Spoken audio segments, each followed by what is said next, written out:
কি বলছিলাম?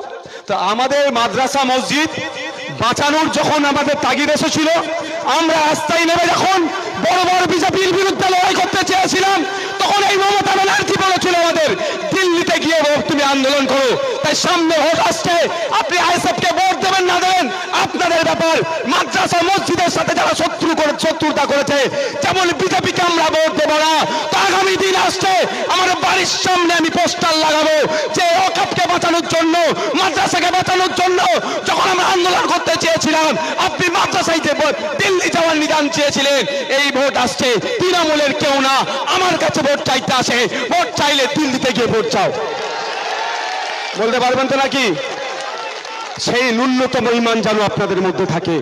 আমি বলছি আমাকে ভোট দিতে হবে না, খামচিহ্নকে দিতে হবে না, ভালো অপব্যাখ্যা যেন কেউ না করে ফেলে। আমি কি বলছি, আপনাকে খামচিহ্নকে দিতে হবে না ভোট, ভালো লাগলে দেবেন, না হলে দেবেন না। কিন্তু মাদ্রাসা মসজিদের সাথে যারা শত্রুতা করছে সেই বিজেপিকে ভোট দেবেন। আপনারা সেই বিজেপিকে ভোট দেবেন। আমাদের গলা কেটে দিলেও সেই বিজেপিকে আমরা ভোট দেব না, কারণ মাদ্রাসা মসজিদকে ওরা এখন টার্গেট করেছে। ওরা মাদ্রাসা মসজিদকে দখল নিতে চাইছে, আমার পূর্বপুরুষের কবরস্থানকে ওরা দখল নিতে চাইছে। সেই বর্বর বিজেপিকে আমরা একটাও ভোট দেব না।